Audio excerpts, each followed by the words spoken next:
नमस्कार दोस्तों। इस सृष्टि की उत्पत्ति स्वयं परमपिता परमेश्वर ने की है। तो आज हम इस वीडियो में जानेंगे कि किस प्रकार परमपिता परमेश्वर ने इस सृष्टि में रहित सभी चीज़ों को और इस सृष्टि को बनाया है। इस प्रकार से आरंभ में परमेश्वर ने सब चीज़ों की सृष्टि की। उसने 6 दिनों में संसार की उत्पत्ति की और जो कुछ इसमें है उन सब की सृष्टि परमपिता परमेश्वर ने की। परमेश्वर द्वारा पृथ्वी की रचना करने के बाद यह अंधकारमय थी और खाली थी, क्योंकि अभी तक परमपिता परमेश्वर ने इस पर किसी भी चीज़ को उत्पन्न नहीं किया था। परंतु परमेश्वर की आत्मा पानी के ऊपर मंडराती थी। फिर परमेश्वर ने कहा, उजाला हो, तो उजाला हो गया। परमेश्वर ने देखा कि उजाला बहुत अच्छा है, तो उसे दिन के रूप में दर्शाया और उसे अंधकार से अलग किया, जिसे उसने रात कहा। परमेश्वर ने सृष्टि की रचना करने के पहले दिन में उजियाले की रचना की। सृष्टि रचने के दूसरे दिन में परमेश्वर ने कहा, पानी के ऊपर अंतर हो, और एक अंतर हो गया। परमेश्वर ने उस अंतर को आकाश का रूप दिया। तीसरे दिन परमेश्वर ने कहा, पानी एक स्थान पर इकट्ठा हो जाए और सूखी भूमि दिखाई दे। उसने सूखी भूमि को पृथ्वी कहा और पानी को समुद्र कहा। परमेश्वर ने देखा कि जो उसने बनाया था वह बहुत ही सुंदर और अच्छा था।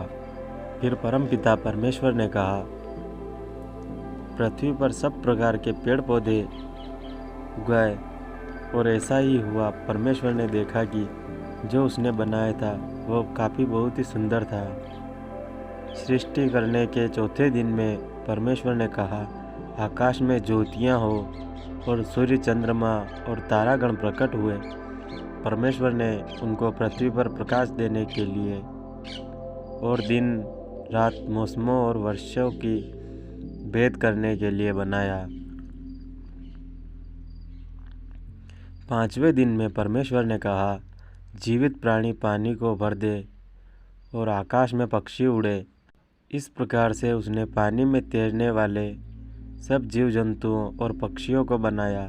परमेश्वर ने देखा कि यह अच्छा था और उनको आशीष दिया। सृष्टि के 6वें दिन में परमेश्वर ने कहा, भूमि पर रहने वाले सभी प्रकार के जानवर उत्पन्न हो, और परमेश्वर के कहे अनुसार ऐसा हो गया। कुछ जानवर पालतू थे, कुछ भूमि पर रेंगने वाले और कुछ जंगली जानवर थे। और परमेश्वर ने देखा कि यह भी काफ़ी सुंदर था और बहुत ही अच्छा नज़ारा था।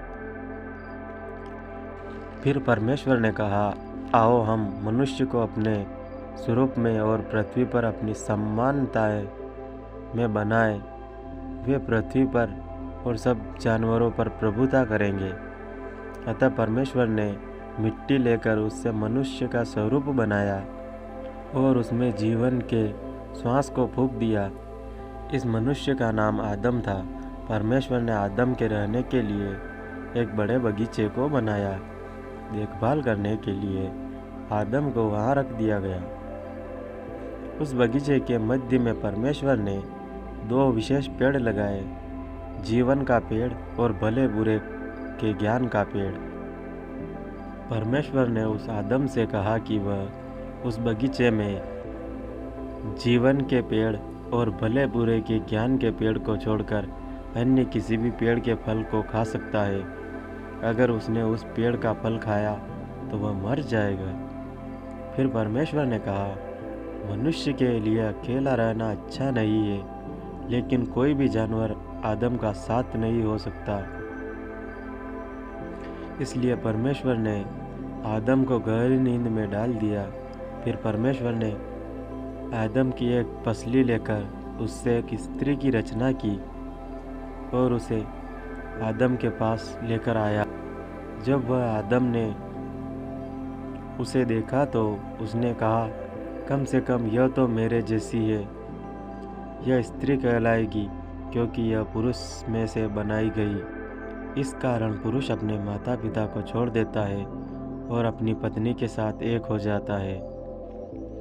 परमेश्वर ने पुरुष और स्त्री को अपने स्वरूप में बनाया। उसने उनको आशीष दी और उनसे कहा, बहुत सारी संतानें और पोते परपोते उत्पन्न करो और पृथ्वी को भर दो।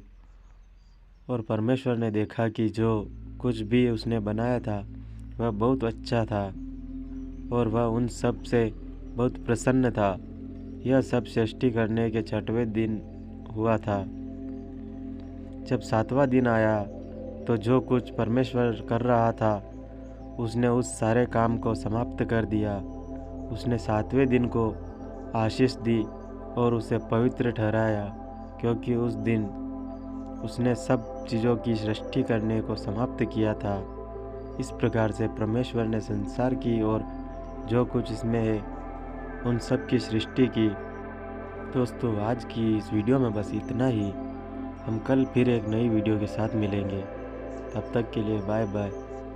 वीडियो पसंद आया हो तो वीडियो को एक लाइक और चैनल को सब्सक्राइब ज़रूर करें और बेल आइकन को भी क्लिक करें, ताकि हमारे आने वाले वीडियो की नोटिफिकेशन आपको सबसे पहले मिल सके। धन्यवाद।